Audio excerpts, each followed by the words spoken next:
లెంటులోని 33వ దినము శుక్రవారము 7 మాటల ధ్యానము. మొదటి మాట వివరము. లూకా 23:34. ప్రార్థన. యేసుప్రభువా, నీవు శిలువమీద పలికిన మాటలు శిలువమీదనే ఉండిపోలేదు, అవి సంఘంలోనికి వచ్చినవి. సంఘంలో మేమున్నాము. దూరము నుండి వచ్చిన పార్సెల్ విప్పి దానిలో ఏ సామానులున్నవో మేము చూస్తాము. అట్లే నీ శిలువ మీద నుండి మా యొద్దకు వచ్చిన పలుకులు విడదీసి చూడగోరుచున్నాము. ఆ పలుకుల అంతర్భాగమందున్న మాటలు మా సంతోషము నిమిత్తమై వినిపించుము. అక్కడ ఉన్న అందరికీ నీ మాటలు వినబడినట్లుగా ఇక్కడున్న అందరికిని ఆ నీ మాటలు వినబడేటట్లు చేయుమని నీ ఘననామమును బట్టి వేడుకొనుచున్నాము.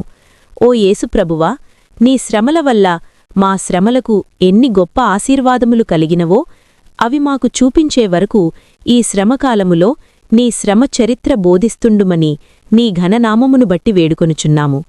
శిలువ మీద నుండి సంఘము మీదికి వచ్చే మరణశ్రమ మహిమ కిరణములు ఈ ఆరాధనలో కూడా అందరిలో ప్రవేశపెట్టుమని నీ మహిమ నామమును బట్టి వేడుకొనుచున్నాము. ఆమెన్. యేసుప్రభువు తండ్రిని అడుగక ముందు తానే వారిని క్షమించివేసినాడు. అలాగు క్షమించని ఎడల తండ్రి క్షమించుమని అడగడు. తనను హింసించుచున్న వారి ఎడల పగ కోపము ఉన్న ఎడల వారికి శిక్ష కోరుకున్న ఎడల ఆ ప్రార్థన చేయడు. 1. తండ్రి. ఇక ముందుకు తండ్రి కుడిపార్శ్వమున కూర్చుని విజ్ఞాపన చేయవలెను గనుక దానికి ముందుగానే ఇప్పుడు ప్రభువు విజ్ఞాపన చేయుచున్నారు. ఇక ముందుకు సింహాసనము దగ్గర ఉండి విజ్ఞాపన చేస్తారు. ఇప్పుడైతే శిలువ సింహాసనము మీద నుండి విజ్ఞాపన చేయుచున్నారు. విజ్ఞాపన ప్రార్థన అనగా మనము ఇతరుల కొరకు చేయు ప్రార్థన. మన కొరకు చేయినది విజ్ఞాపన ప్రార్థన కాదు. ఇతరులను గూర్చి మనము చేసినది సంపూర్ణ ప్రార్థన. వీరేమి చేయుచున్నారో వీరెరుగరు. ఇందులో 3 పాఠములున్నవి. మీరు శ్రమ రాగానే మూలుగుచుందురు. అప్పుడు పొరుగురు నుండి ఎవరైనా వచ్చి ప్రార్థించండి అంటే విసుగుదల ఉండును గనుక తర్వాత చేస్తాము అంటారుగాని అప్పుడే చెయ్యరు. అయితే ప్రభువు శిలువపై గొప్ప బాధలో రక్తము కారుచూ తండ్రి క్షమించుమని ప్రార్థించెను. అది మన వల్ల కాదు, అది మన నోటికి రాదు. బాధను గూర్చి మనము ప్రార్థన చేసికొనున్నప్పుడు మన ప్రార్థన చెడగొట్టుటకు ఆ బాధ వచ్చెనని అందుము. అది మనిషి నైజము. శిలువపైనున్న మనిషికి మనుష్యుల నైజము లేదు. అదే తేడా. విసుగుకుంటే ఏమి జరుగుననగా, గెత్సేమనే తోటలో ప్రభువును నిన్నటి రాత్రి పట్టుకునుటకు వచ్చిన రౌడీలను చూచి మీరెవరిని వెదుకుచున్నారని ఆయన అడుగుటతోనే రౌడీలంతా నేలబడిరి. ఇప్పుడు ప్రభువు విసుగుకుంటే అలాగే జరుగును. అనగా అలాగు ప్రభువు విసుగుకొనగా వారంతా బోర్లపడితే తక్కిన 6 మాటలు పలుకుటకు వీలులేకపోవును. ఈ తక్కిన 6 మాటలు కూడా నరజన్మము యొక్క రక్షణ మాటలే. ఏ మాటలు తీసివేయుటకు వీలులేదు. 7 రోజులలో ఏ రోజైనా తీసివేస్తారా? ఆదివారము మొదలో శనివారము వరకు ఏ రోజూ తీసివేయుటకు వీలులేదు. ఏ రోజైనా ప్రాముఖ్యమే, ఉపయోగమే. వారములో ఏ రోజు లేకపోయినా అది వారము కాదు. పరిశుద్ధ వారములోని 7 రోజులలో ఏ రోజు తీసివేసినా అది సంపూర్ణము కాదు. అలాగే ప్రభువు ప్రార్థనలో 7 మనవులున్నవి. అందులోని ఏ మనవి తీసివేసినా అది ప్రభువు ప్రార్థన కాదు. ప్రకటనలో 7 సంఘములున్నవి. ఒక్క సంఘము తీసివేస్తే తక్కిన 6 సంఘములను పోవును గనుక తీసివేయుటకు వీలులేదు. ఇప్పుడు ప్రభువు ఒక్క మాటలో 4 పాఠములు చెప్పెను. మరొక సంగతి, వారేమి చేయుచున్నారో అది వారికి బాగా తెలుసునుగాని ప్రభువు వీరికేమీ తెలియదన్నారు. అదేమి భాష, ఏమి మాట, ఏమంత సబబుగా ఉన్నది? మన దృష్టిలో సబబుగా లేదు. ఉదాహరణ, ఒక అబ్బాయి పరాయి కుర్రవాణిని మెత్తగా కొట్టి పారిపోయి తన తల్లి దగ్గరకు వచ్చెను. వాడు వీడిని కొట్టుటకు వచ్చుచుండగా, బాబూ, నా కుర్రవానికేమీ తెలియదని తల్లి అడ్డు వెళ్ళెను. కుర్రవానికి తెలియదా? తల్లి ఎందుకు అడ్డు వెళ్ళెననగా తన పిల్లవాణిని ఆ కుర్రవాడు కొడతాడని అడ్డు వెళ్ళెను.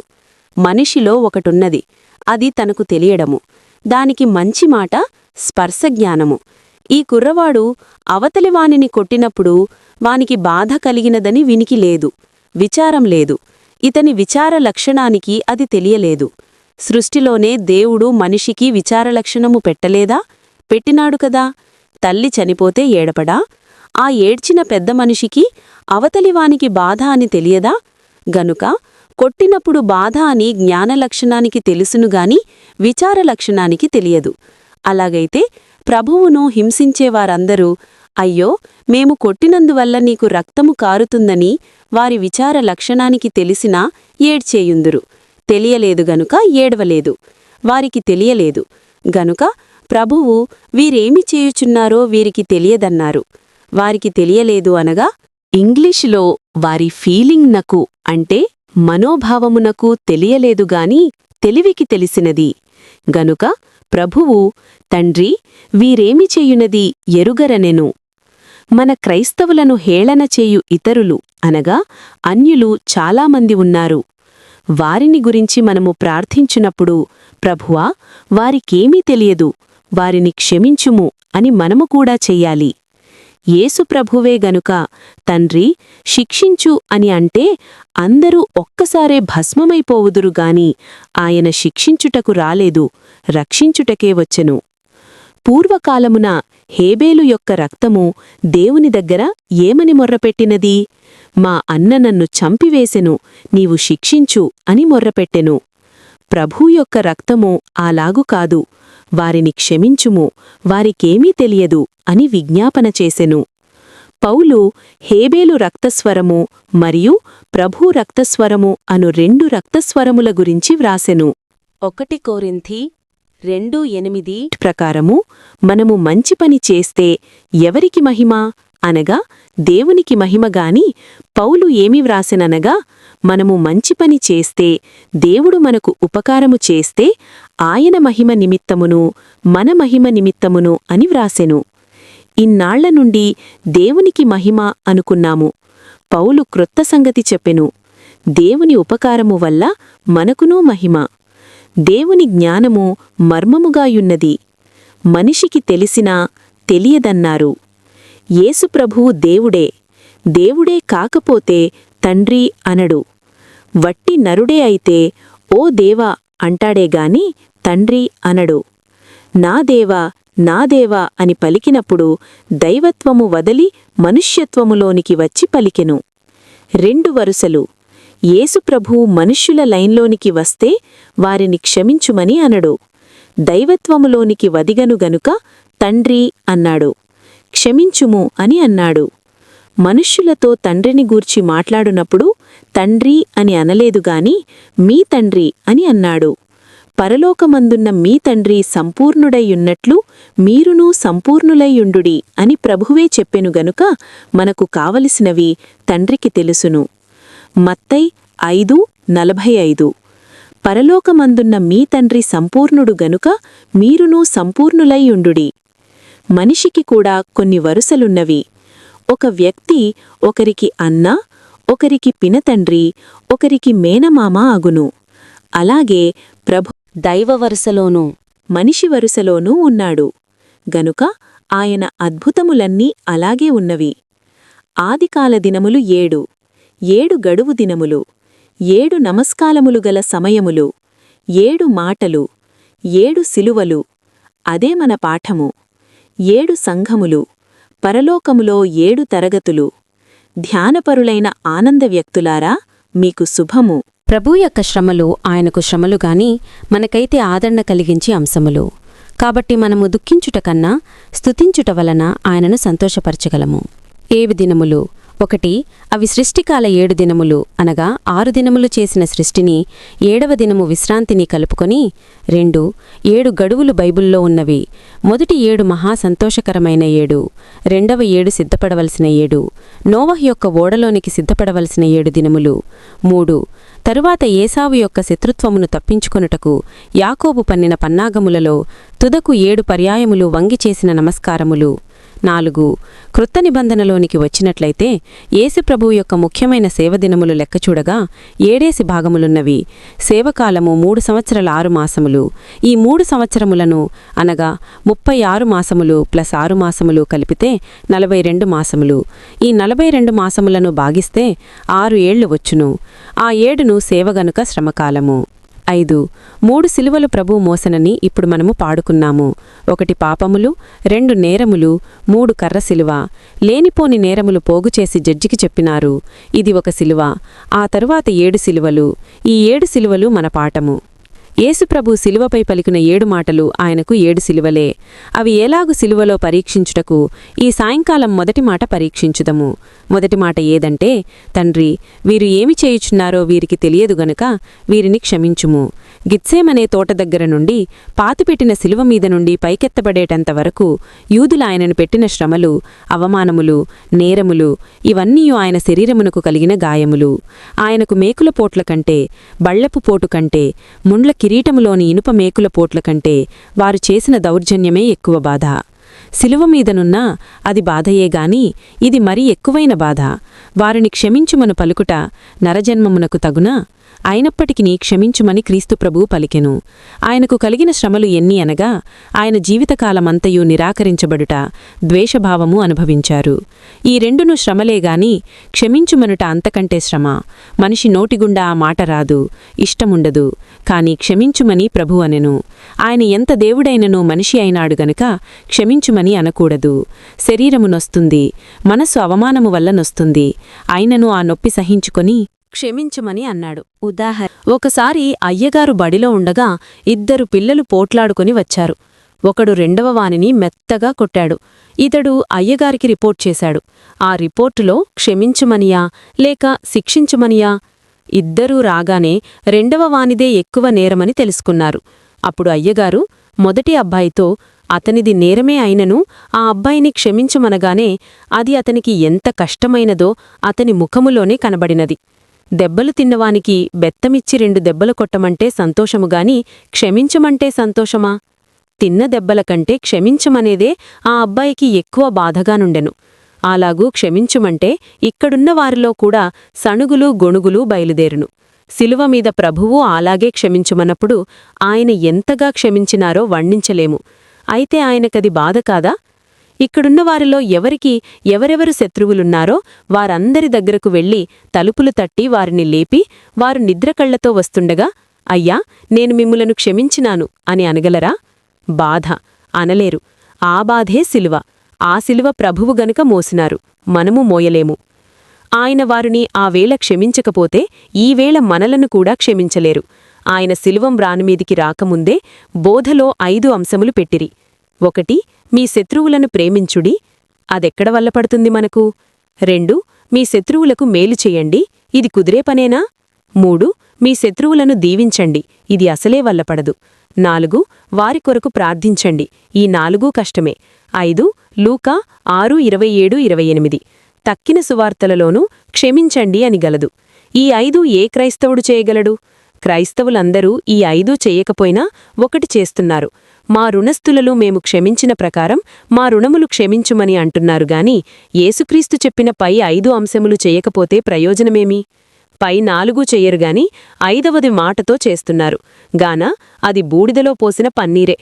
ఈ 7 వాక్యములలో క్రీస్తు యొక్క మనుష్యత్వము, దైవత్వము 2 వెలుగు స్తంభములుగా సిలువ మీద నుండి సింహాసనము వరకు వెళ్ళినవి. 1 తండ్రి, 2 వీరు, 3 ఏమి చేస్తున్నారో, 4 వీరెరుగరు, 5 క్షమించుము. 33.5 సంవత్సరములు శ్రమ సహించుట ఒక ఎత్తు. హెబ్రీ 5:7లో మహారోదనము అని ఉన్నది. అనగా ఈ రోదన శ్రమలన్నీ ఒక ఎత్తు, క్షమించుమనే మాటలోని శ్రమ ఒక ఎత్తు. మీకు హాని చేసిన వారిని ఎప్పుడు క్షమిస్తారో అప్పుడు మీకు జయము, శత్రువులకు అపజయము. ధ్యానము. కుడిప్రక్కనున్న మంచి సంగతులు మరచిపోవలను, ఎడమ ప్రక్కనున్న చెడ్డవి కూడా మరచిపోవలను. మధ్యను తల్వరికొండపైనున్న రక్షకుని మాత్రమే జ్ఞాపకము తెచ్చుకొనవలను. మనోనేత్రములతో చూడండి. ప్రభువు సిలువ మీద పలికిన 7 మాటలు ఆలోచిద్దాము. ఒక్కొక్క రోజు ఒక్కొక్క మాట ధ్యానిద్దాము. ఈవేళ క్షమాపణను గూర్చి ఆలోచించెదము. ఇతర తలంపులు రాకమానవు, అయినను వాటిని పారద్రోలండి. యేసు ప్రభువును మాత్రము తలంచండి. ఆయన బాధలు తలంచవద్దు, సిలువను తలంచుకొనవలను. ఆయన పలికిన మాట మాత్రమే తలంచుచూ, తండ్రి, వీరేమి చేయుచున్నారో వీరెరుగరు గనుక వీరిని క్షమించుము, ఈ మాటను జ్ఞాపకము చేసుకొందాము. సూర్యునిలో 7 రంగులున్నవి. అలాగే నీతి సూర్యుడైన క్రీస్తులో నుండి 7 రంగులు గల 7 మాటలు బయలుదేరినవి. ఒక్కొక్క మాటకు ఒక్కొక్క రంగు. సూర్యుని యొక్క కిరణములు భూమి మీద పడుచున్నవి. అట్లే ప్రభువు యొక్క మాట నుంచి 7 రంగులు గల మాటలనడి కిరణములు విశ్వాసుల మీద పడుచున్నవి. ప్రార్థన. యేసు ప్రభువా, నీవు మాకు బదులుగా వచ్చినందున దేవా అని పిలువలేదు, తండ్రి అని పిలిచినావు. ఈ మాటలో నీకు గల గొప్ప పరిచయము కనబడుచున్నది. అట్టి పరిచయము తండ్రి అని పిలిచే పరిచయం లేని ఎడల శత్రువులను క్షమించుమనునట్టి ప్రార్థన రాదు.